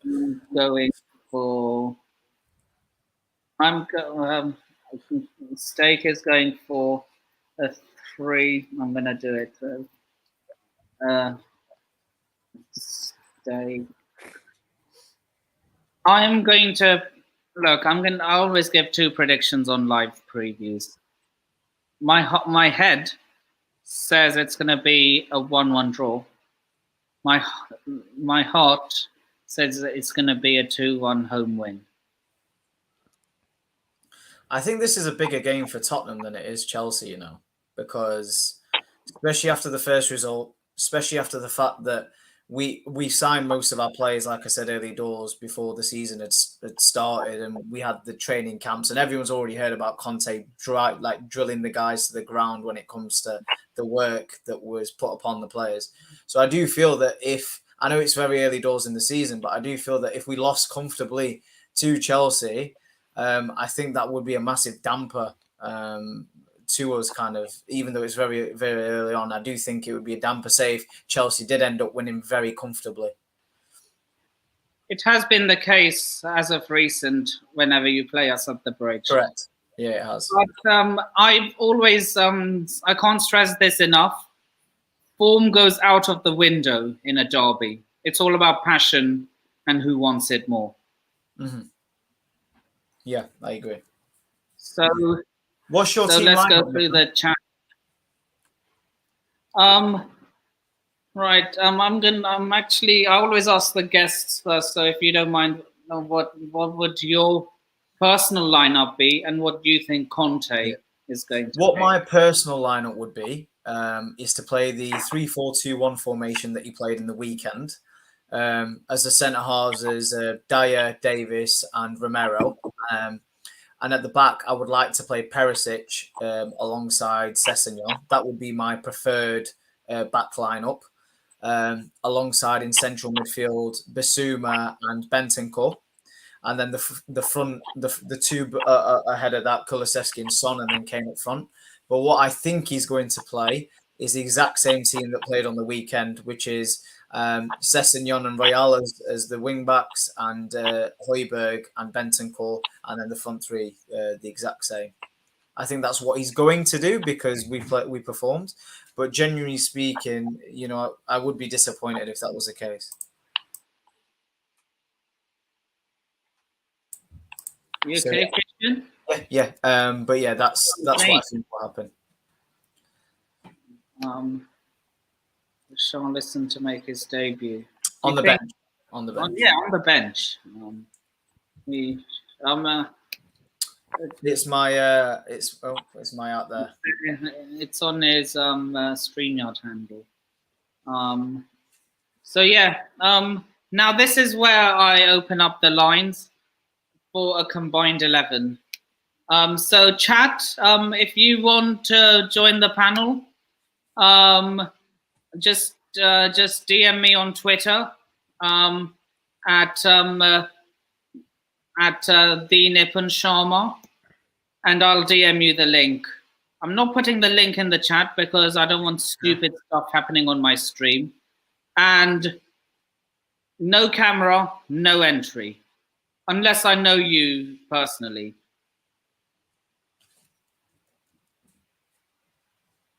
So yeah, if you want to join, just DM me and I'll send you the link. And also, people in the chat, get involved with the combined 11. So I'm going to open up FIFA rosters. And we'll get started. Stake, are you still there? Yeah, I'm here. Right.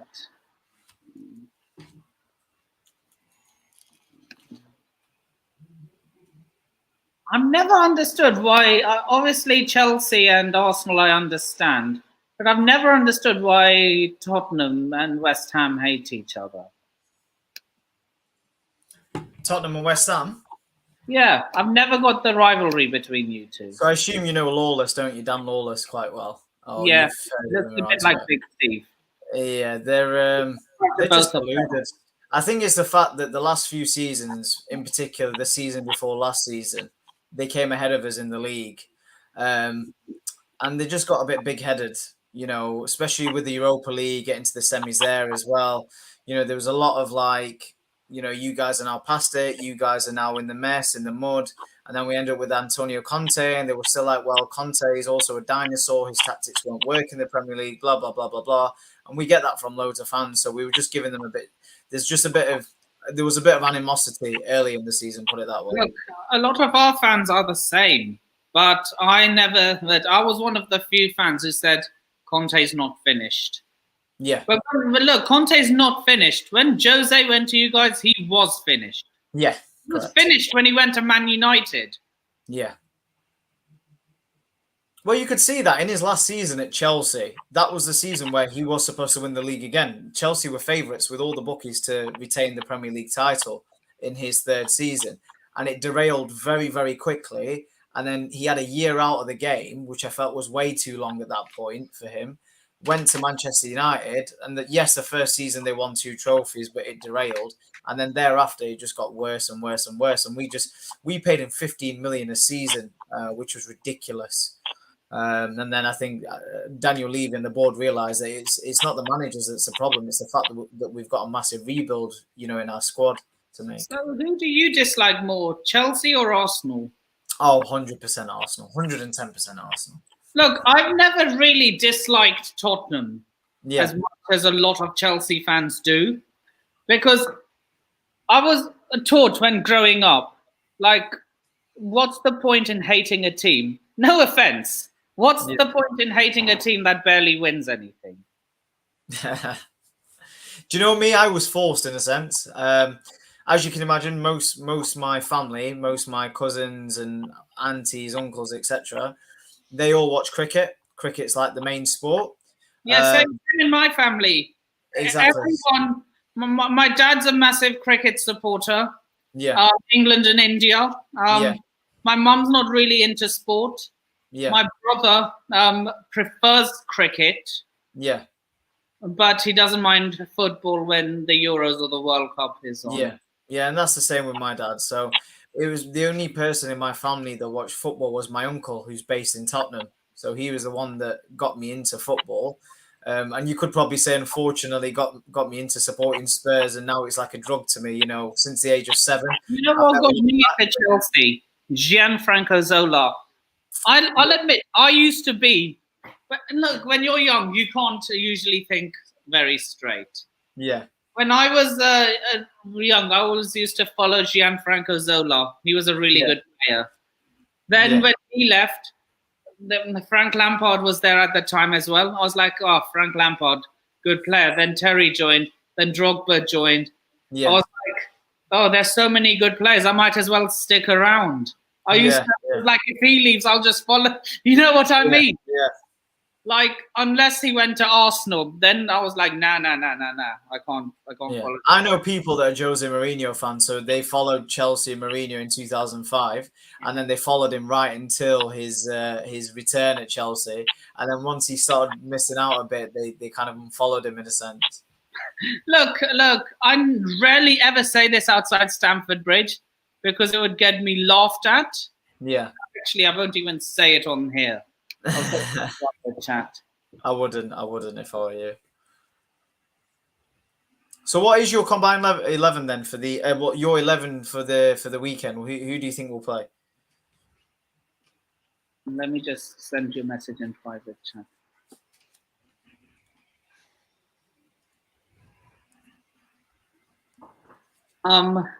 Yeah. Look, for me, I don't care. Look, he could go. Antonio Conte has immortalized himself at Chelsea. He could go to Arsenal. Yeah. And I would still call him a legend. Yeah. Because if you win a Premier League, or a Champions, you win a Premier League, an FA Cup, or a Champions League, you're immediately a club legend in my eyes. So you could go anywhere, and I wouldn't call you a Judas. Yeah. So, but if it's like just a Carabao Cup or something like irrelevant, or like just a Community Shield, and if then he went to Arsenal, I would say, you know what? I hope you. I mean, don't get me wrong. Even if he goes to Arsenal right now, I would say you can flop. Yeah. But I wouldn't hate him. You know what I mean? Yeah. Yeah. Yeah. No, I get what you mean. Yeah, I'm just going to get started on the combined 11. I'm just going to get the share screen. Right.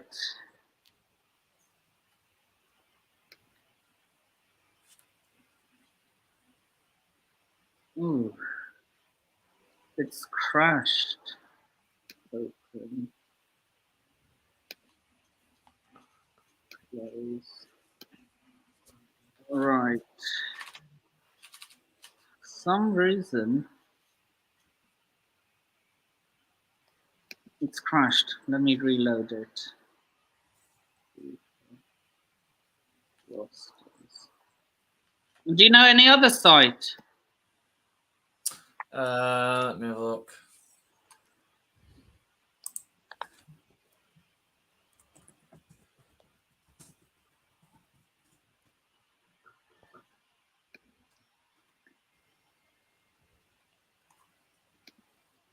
We are.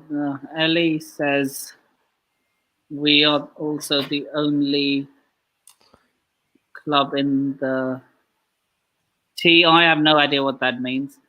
To win the FA Cup as a non-league team. That's actually true. That is actually true.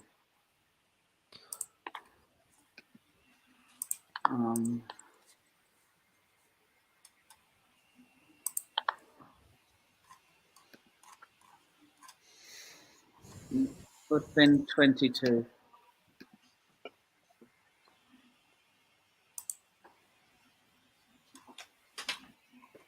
Hope that works.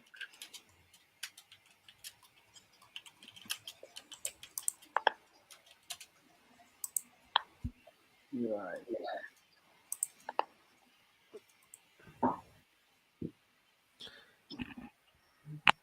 Good. Do you play FIFA? Not as much anymore.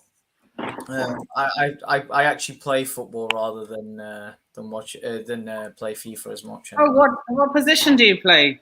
Right, get involved. Right wing or left wing?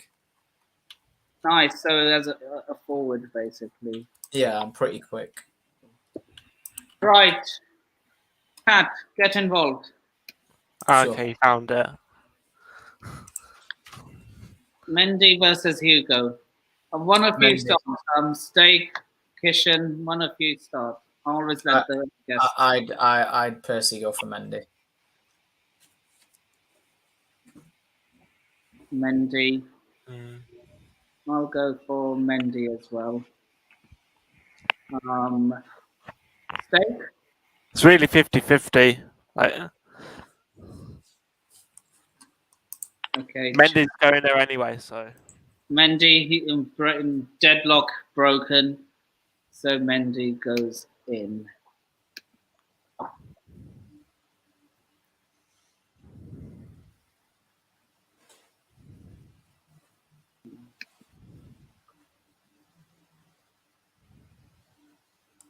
Right.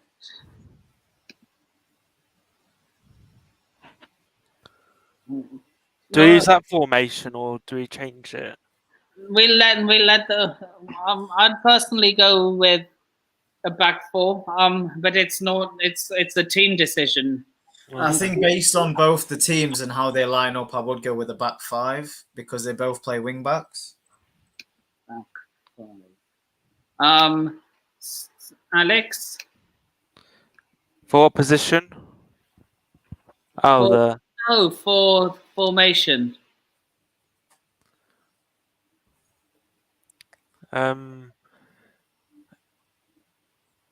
Three,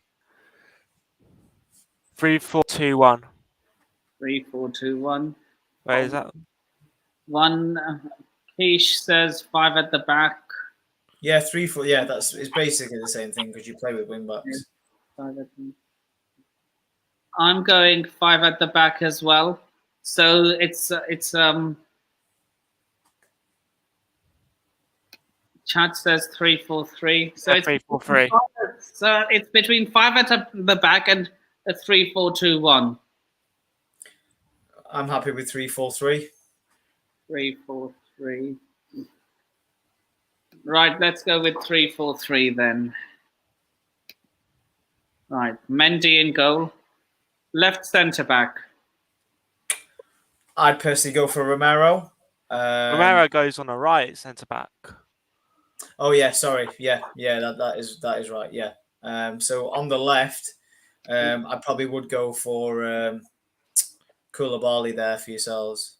Okay. Yeah, Koulibaly.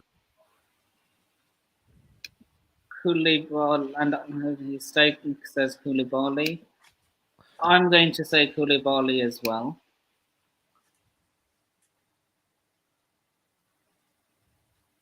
You still show. Oh wait, yeah, it's the previous season. The centre back. Who are we going with? Thiago Silva for me. Yeah, Thiago. Yep, I'm outvoted. Even I would go with Thiago Silva.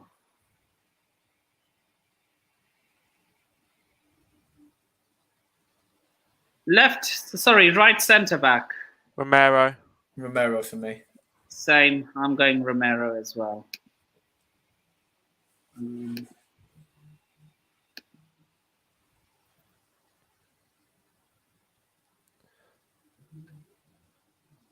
Wing backs. So right wing back. I'd take both your wing backs, to be honest. Reece James. Yeah. Should we just do both wing backs at the same time? Yeah, I'd do Reece James and Chilwell. Cucurella might be playing. Perisic. Perisic versus James. Cucurella. I'd still give it to James, to be honest. James on the.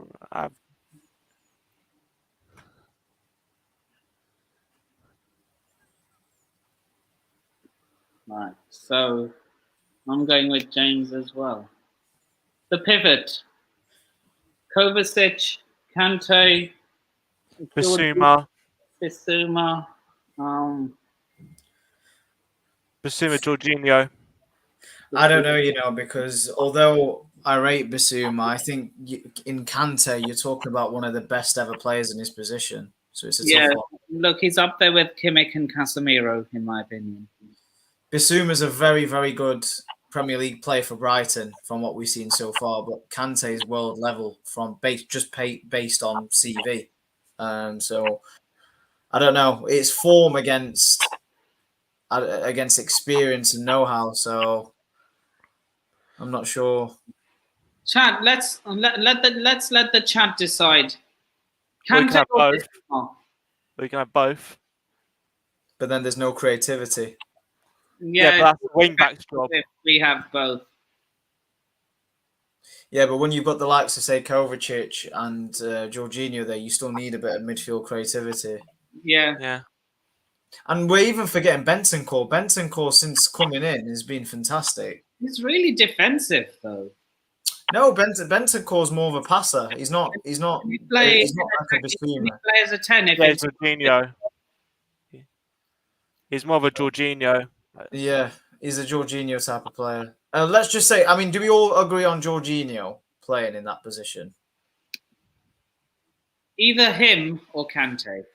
One of them two. I'd say for creativity, you need something like that. So I'd personally put Jorginho as the creative kind of central midfielder.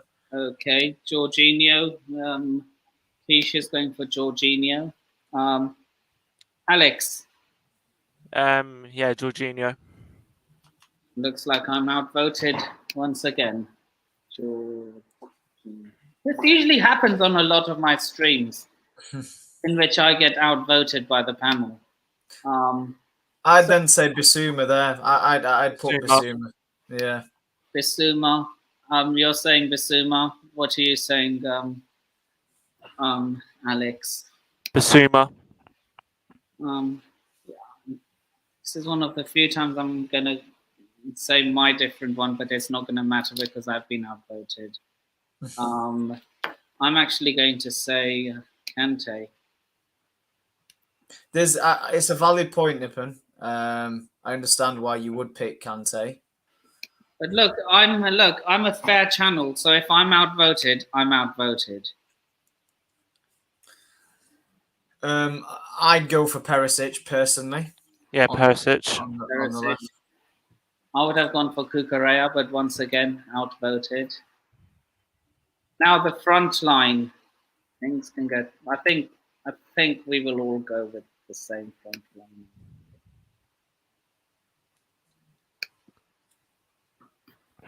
Right. So, Alex, Kishan, what are your front three? Son, Kane, Kulu. Mine would be Son, Kane, Sterling. Oh,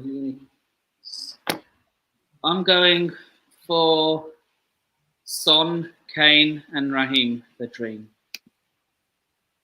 The only reason why I'm saying that about Sterling rather than Kulusevski is, don't get me wrong, Kulusevski so far has been faultless. He's been one of the most creative players in that position since January.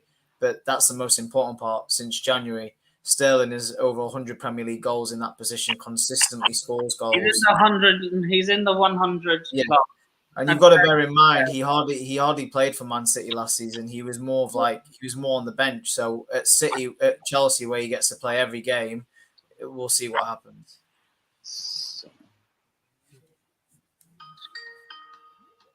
You have a Skype call? Right. Yeah. So this is our final combined 11. I'm just going to take a screenshot of it and send it to everyone who was in the stream. Sure. So Ellie, if you're still in the chat, I'll DM you the combined 11. No, Ellie, I agree. I agree with what you're saying on Kulusevski. Don't get me wrong. If it was based on form, then without a doubt I'd pick Kulusevski. We were just saying it based on actual like Premier League experience and know-how, and you're guaranteed with Sterling that he's going to get 15-20 goals a season. With Kulusevski, we just don't know that yet. If it was at the end of the season and he does it throughout, then fair enough. It's just at the moment it's still a bit of an unknown. We've forgotten one position, which is the manager. So who are you going with, biases aside? I'm going for Conte personally. Not even bias aside, just based on previous and knowledge and what they've achieved. I'd go for Conte. Yeah, Conte. Yeah, I'd have to agree with both of you there, because in my opinion, he's the third best manager in the league. I'm sorry if a lot of Chelsea fans don't like what I'm saying, but I don't deal with if, buts, and maybes. I deal in absolutes. Yeah, I agree. Right. I'm saying, yeah, I'm going to say Conte as well, because his CV speaks for itself.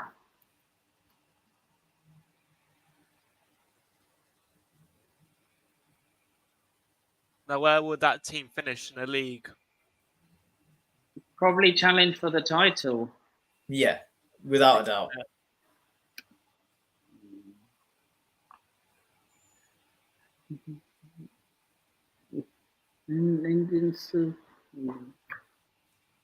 No. So who do you follow at the international stage, Keish? Who's what, sorry? Who are you supporting at the World Cup?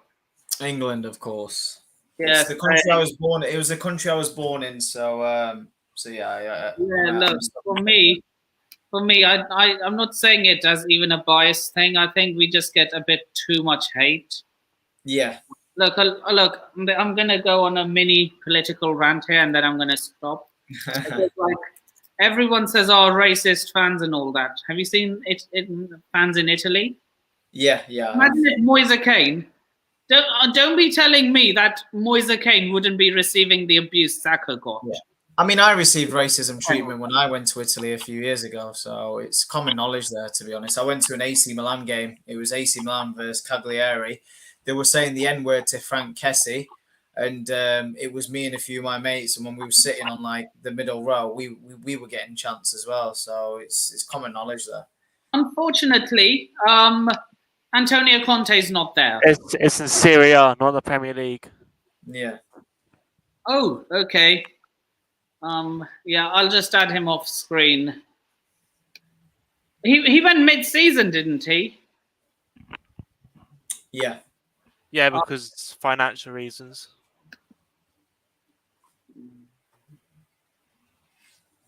He's not even there anyway.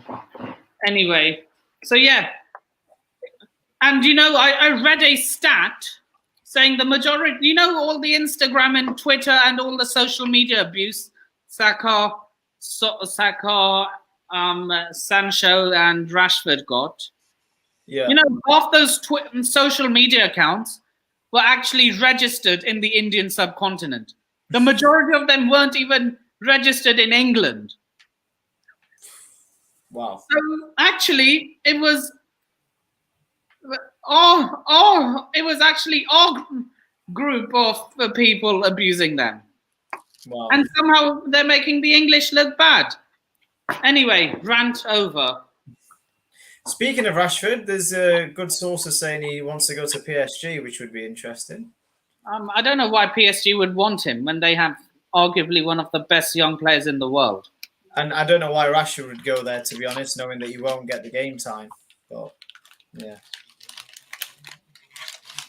But do you not think if Mbappe kicks up a stink and says, you know what, Neymar, you're out the door, because he has maybe say, and let's have it right. These young players follow each other on social media. Yeah. Like Rashford, Mbappe, Musiala, all those, they follow. Let's have it right. They follow each other on social media. Yeah. Rashford and Mbappe. Yeah, I agree. So Mr. B for life. Rashford's my mate. You have to sign him, and Neymar gets booted. Mr. B for life. Does anyone think it's possible that Kulusevski could outscore Kane this season? No, personally. Kane will start almost every game, if not every game. He looks fitter, sharper, leaner than he has done for a while. He's not in a position like he was at the beginning of last season. You've got to understand that until January or February of last season, he had 3 Premier League goals. He ended up with 18 Premier League goals. So you get a Kane that doesn't have any kind of outgoing, affections.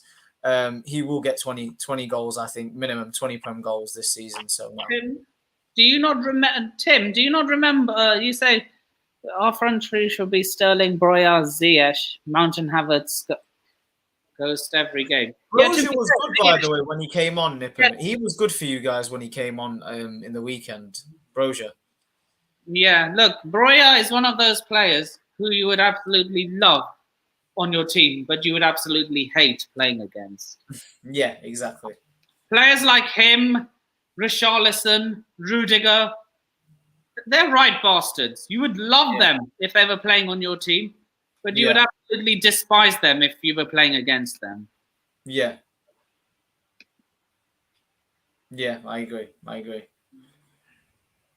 I think Broja would cause us a lot of problems in defense because he would hound our defenders and he wouldn't give people like Dyer and Davis time on the ball at all. In particular, Dyer, if you get him rushed in the central defensive area, it can cause him a nightmare because he hasn't got the best touch. So it could cause issues, but I just don't see Tuchel starting him, to be honest. I have a question. I ask a lot of fans this question. Like, what goal did your team concede? So, like say if it's a panel, you might have been on one of these panels. Yeah. I asked the entire panel, what goal did your team concede that made you sit back and say, you know what, fair play? There was no stopping that from going in. There is one, and it's actually a Chelsea goal.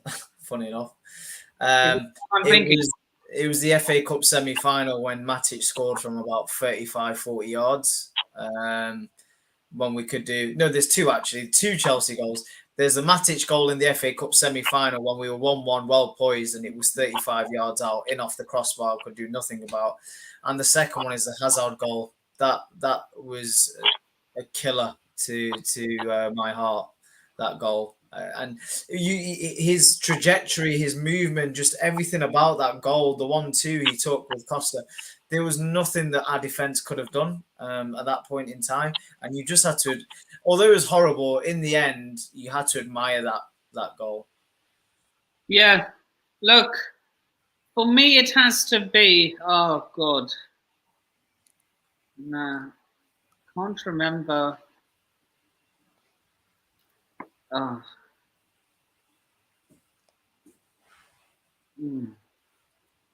Trying to think of. I remember one being scored against you guys, and it was actually, remember Ziyech, like it was from 30 yards out. I was like, he's you know what? When he tried that, I was actually, I think I was sat in Matthew Harding. I was sat in one of the stands, like I think it was either East Upper or West Stand. I was like, he was like, I was doing a match day vlog for that. He hit from like 35 yards out. I was like, he's definitely hitting the bar. Yeah. And I was like, it went in. Yeah. Yeah. That was a quality goal, to be honest. Yeah. Mr. B. Look, I don't think United are winning anything this season. Sorry, Usman, if you're listening. No. Anyways, guys, I need to head off now. I'm ending the stream anyway, so we can go together. Yeah. Okay. So before we end the stream, people, Keish, Alex, where can people find you? Yeah, guys, from my side, you can follow me on Instagram, Twitter, all the socials at Keish Hindu. I'm also on every Tuesday night from 9 p.m. on Usman Talks United for weekly podcasts as well, rival podcasts. And let's please get Nippon to 1K followers as well. Please like, subscribe, share, retweet, all of that good stuff for NS Sports TV if you can as well. Thank you. Alex, where can people find you? I don't have any socials, but I'm usually on other people's streams like this, talk about football and sometimes nonsense at night. And yeah, that's it really. Fair and enough. Also say a lot of steak during the video. Right. And with that being said, you can find me on all those socials in the tickers below. You can also find me as a regular panelist on Worldwide Chelsea and a regular caller on GrizzCon TV. So go subscribe to Worldwide Chelsea if you haven't already. Big up Sadiq, top lad. Also go and subscribe to GrizzCon. You can find me as a regular caller on there as well. And with that being said, I shall see you all in the next video. Laters. Peace. Cheers for that, guys.